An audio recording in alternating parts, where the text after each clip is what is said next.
What's going on, everybody? Welcome back to SoCal Exploring, your number one stop for all things theme park related. My name is Scott. Today I'm joined by Zombie Chris. How's it going today? Good, it's going well. And today we are going to be both talking about the potential Halloween Horror Nights regulations for this year's event. As we know, COVID is a rapid growing virus, and it has definitely affected both the theme parks and the future of the haunt events. So we're going to give you guys our sides on what we think could happen, what could be the new regulations as far as social distancing goes, and all that fun stuff, including the potential of scare zones being in jeopardy. We're going to be talking about both Halloween Horror Nights 30 and Halloween Horror Nights 2020 in Hollywood. We're going to be talking about all that in this video. But before that, make sure to check out Zombie Chris' YouTube channel. You can also find him on Instagram. That's all located on his YouTube channel. Check me out, or if you aren't already, subscribe. Obviously, you're watching this, so you're checking me out. Subscribe with those bell notifications on. Follow us on social media at SoCal Exploring Media on Instagram and at SoCal Exploring on Twitter. And check out that website, SoCalExploring.com. So, what's interesting is in today's COVID kind of world, if you go anywhere and you shop, what do you normally see in grocery stores and Walmarts and Targets? It's kind of weird because you see plexiglass like almost everywhere. Every cashier, everywhere you go into the store has plexiglass. So, Scott, is there anything maybe relating to Horror Nights that might transition to plexiglass? Well, see, the thing that is interesting about that is, like you said, it's all over the place, you know? You see it at the cashiers everywhere. It's like almost like a sign of comfort for people to have that piece of plexiglass in front of them, even though, yeah, it will do somewhat stuff, but it's not going to do a lot to protect you. But one of the things that we were talking about on our recent podcast is Tim brought up, if when they bang on the chain link fences to like scare people, Yeah. like and scare zones or whatever, could that work with plexiglass? Would that make the same sound effect? Oh, that's a good point. I think so. That's a very strong effect. Or they could even have like a e-prompt or a dummy or something slamming into plexiglass as Yeah. well. It'd be interesting because I was always thinking about it too. Is they could one and prevent the characters in the houses at least from getting too close to the guest, because that's one of the biggest concerns right now. I definitely think it's a big possibility, but they Hmm. could also use it to their advantage to do different effects to it and such. This is one of those ones that's just like a what if. I don't think this will happen, but it could happen, you know? Could have some type of effects on there or something along those lines. Overall, do you think it'd work? I think it very well could. I think we have seen plexiglass used in at least some of the Orlando houses before, and used with certain effects. So I don't see why they wouldn't kind of bring that back around again. Yeah, and it's interesting because it would work in Orlando, I feel, but in Hollywood, however, I don't know how to work out. I don't know. It's two different events. I don't know if Yeah. that'd work out in Hollywood. Another big topic that is circling around right now is the potential of having no scare zones. Now, I want to get your perspective on it from both Orlando side of views and Hollywood side of views. Okay. Judging by Orlando, scare zones are a huge factor of the event. I mean, besides our obviously mega 10 houses, scare zones are such a part of the event for the fans. I mean, fans will go to a zone. If they love that zone, they will keep going back. They will know the actors' names. They will know like set times. They will, like chill out in the zone. They'll like sit in a park bench and just sit there for a while. So Mhm. scare zones, I don't think they'll go away. They might have to find an alternative way of doing them, with actors running close to guests. I don't know how they'll do that besides maybe having some sort of stage functionality in the zones, but that's how we kind of have been seeing Horror Nights go the past at least 2 or 3 years. They've had a lot of stage performance stuff rather than it just be a scare zone full of like actors running around. How is it like in Orlando with scares or Hollywood with scare zones? Well, see, the thing is like you say, like people are so dedicated to scare zones in Orlando. Is the set times, their favorite scare actors and stuff. But I feel like with Orlando, it's more of a storytelling aspect and the scare zones. Whereas in Hollywood, it's more of an actual quote unquote scare zone. You have all the actors getting in your face, scaring the hell out of everybody, and nobody's there to like tell a theme or anything besides in the costumes and the prosthetics that they're wearing. There's no real theme around it or storytelling aspect to it. The last time that we saw that was with The Purge a couple years back when they were doing the auction scene, but we all know how that went. That is gone. But I feel like with Orlando, it would work, right? Because you don't necessarily need to have them be jumping out at people. I Yeah. mean, it is classified as a scare zone, but you don't need people to be jumping out at them. Like with Killer Clowns from Outer Space Scare Zone, they were never scaring people in there. They're all just kind of jumping around, having fun, taking pictures with people. So I definitely see it. It's a big possibility in Hollywood, but like you said, and my same thoughts are, I think that will happen in Orlando still. I think they will, and it goes back to that point of what was it, HHN 26 that they had the icons up on the stages. I want to say is it 25 or 26 when they had Okay. icons over on Hollywood Boulevard. Yeah. Yeah, and so they could easily do stuff like that if they wanted to. You can't. I mean, I know Hollywood is known as having the better scare zones, but still, Orlando scare zones is better in a sense of the storytelling aspect because they kind of need it to bring that event to life, especially since our scare zones aren't themed to the event mazes usually, and sometimes with your guys' scare zones, for example, the whole 80s vibe. You guys Hmm. had Vamp 85. You guys, there's Yeah. a couple of scare zones in the past that tied to the same theme, and it just all kind of ties together in Orlando. So I definitely think that Orlando scare zones will still happen. However, with Hollywood, probably not. I want to talk about like overall the event happening in general because that's been a big rumor. So we'll cut it off real quick. Orlando, I think, will absolutely happen. Wouldn't you say, Chris? Absolutely.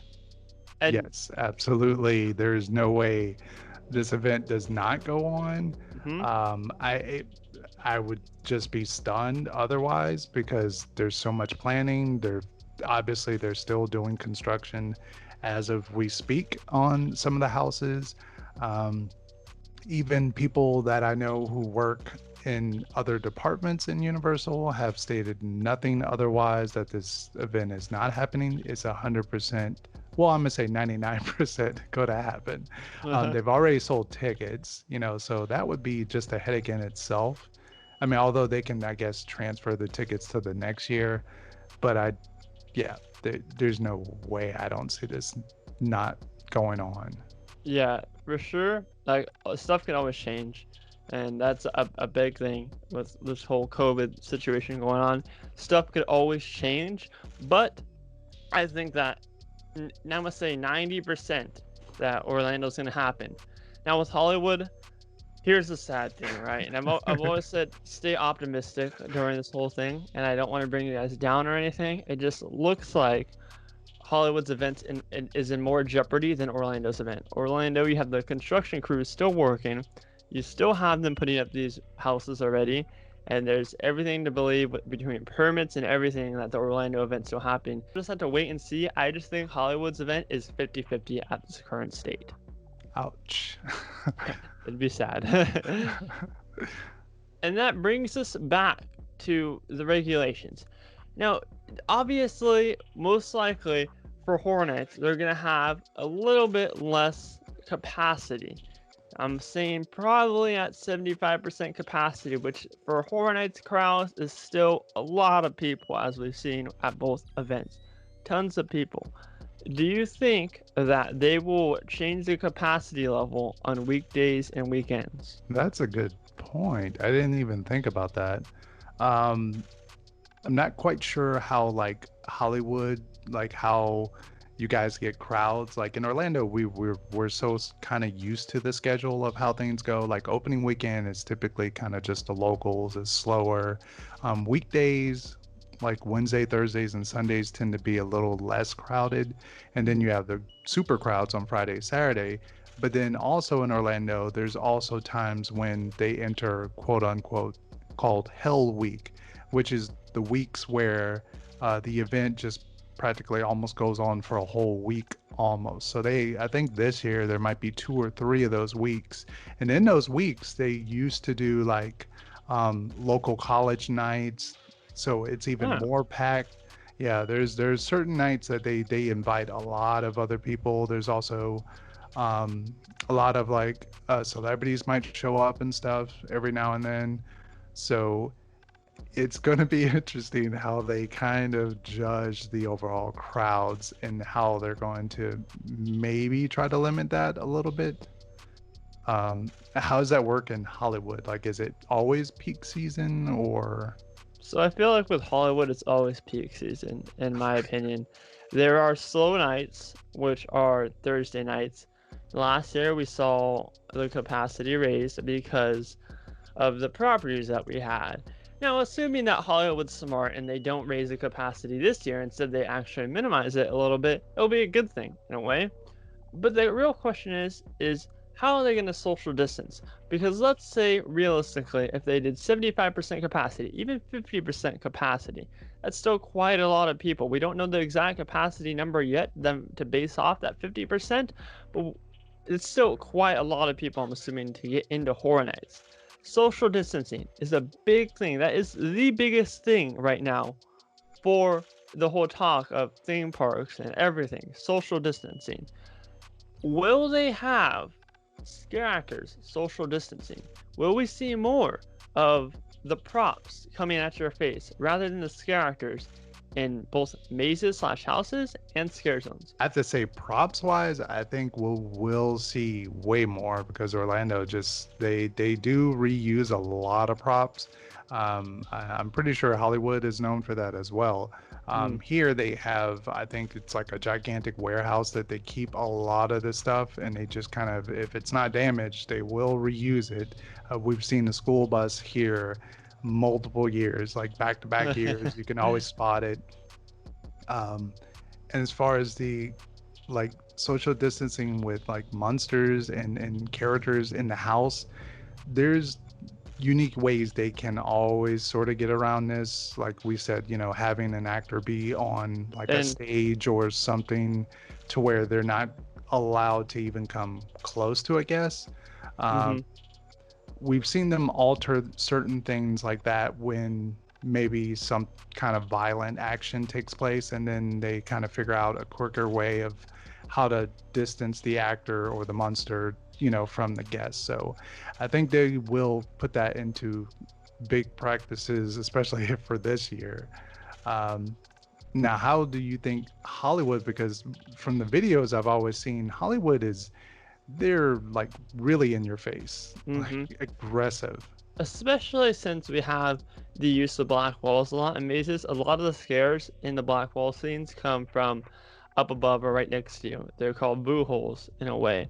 And you see boo holes in a lot of different events, but in Hollywood's Horror Nights in specific, that's signature black wall scare. And that is a really tight hallway, and they're right there in your face.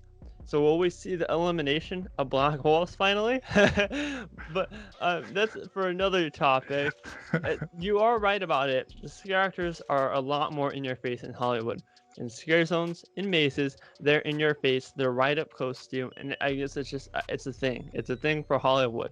So I definitely think that if Hollywood wants to have scare zones this year, they're gonna have to go the route of how Orlando does scare zones. Which me personally, I like my scare zones and stuff, but I also don't like seeing teenagers run into Starbucks when I'm just trying to enjoy a pumpkin spice latte.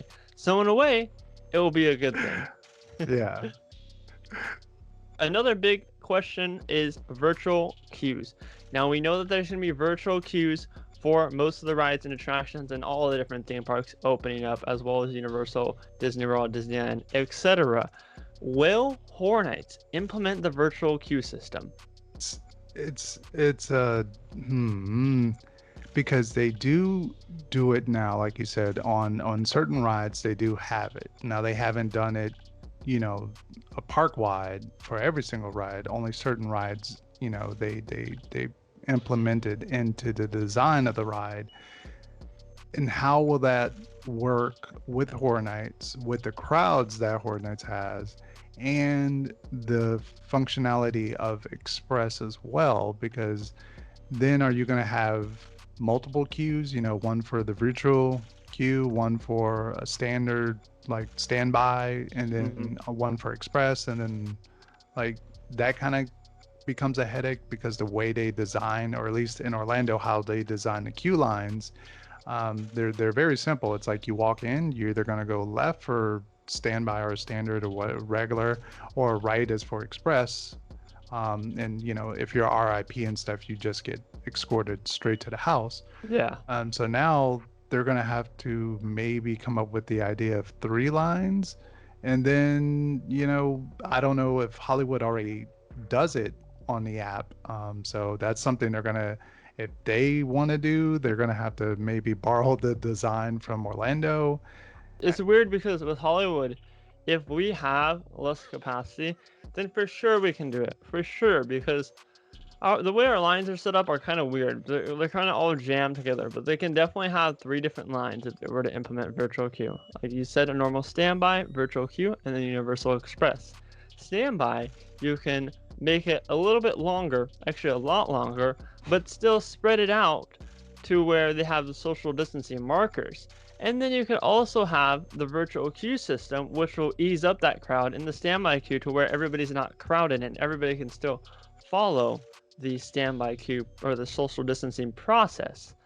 But the question is, will they lower the capacity for that? Because if they don't lower the capacity for that, no way will that work at all. If they do, then that could easily work out. Honestly, it could be the future of Horror Nights in general, even without COVID. It could be the future of Horror Nights in general. It could also be a good thing for them to test. And another small topic that a lot of us have been questioning is whether or not we'll have to wear masks. And to my answer, quick answer, yes, we will have to. Yes, my quick answer, yes. Yeah, Yes, we will. exactly. Chris has got his right there. What will be the protocols on the mask? Probably nothing that looks like you're a scare actor, which is going to be Yeah, kind of difficult. that's the yeah. Yeah, if you go wearing a black mask, then you kind of already look like a scare actor, at least in the people Yep. who are terrified of the event's eyes.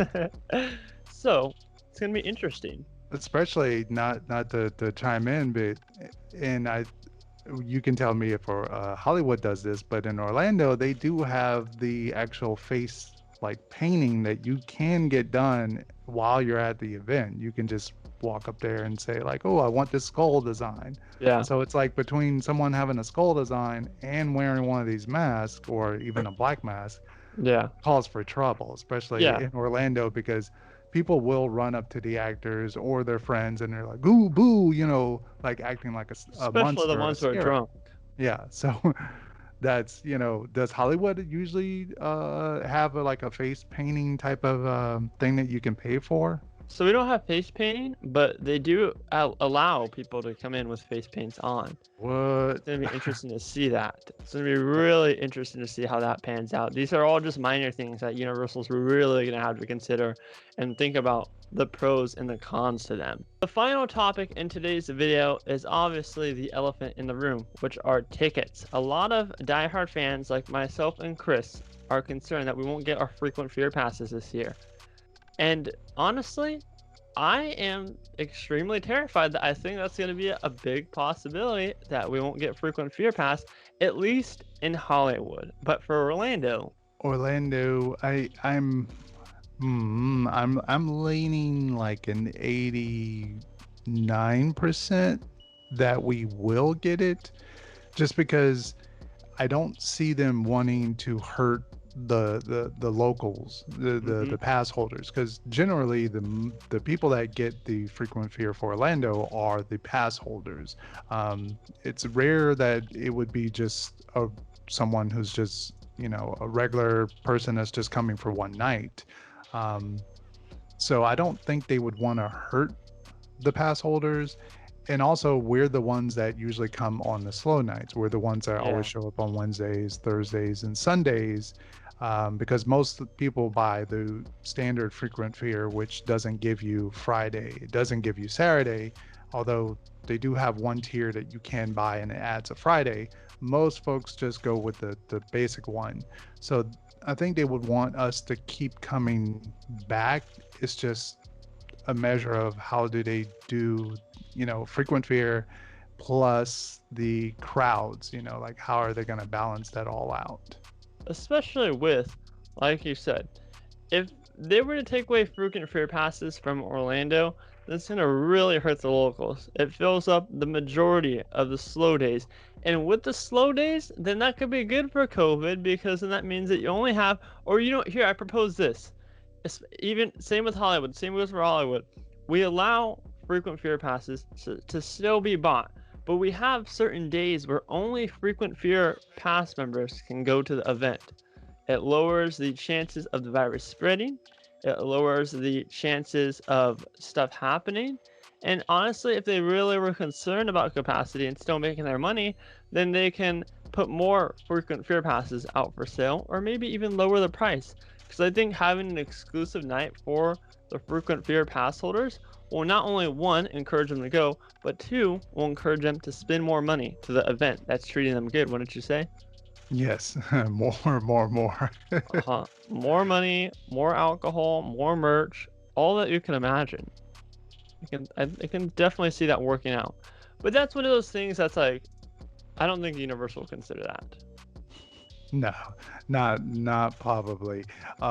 You can, I do believe, if you have enough money, rent out the event for a Oh yeah. single night. But it's Universal rarely does a solo night, and they do one night. I think it's like maybe one night a year for pass holders, where they just Mhm. allow us into one of the parks for a few hours after it Yeah. closes. It'd be interesting. It would be interesting.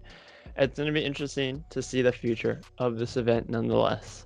But as Definitely of will. today, we have no no things that lead us to believe any of this. All we have is rumors. So don't believe what you're seeing in news articles or anything like that. We're just merely trying to speculate on what the new normal could be at Halloween Horror Nights this year. And honestly, I think me and you talked about some good ideas today. That's definitely it's gonna take a little getting used to, especially for folks like you were coming to our event for the first Hmm. time.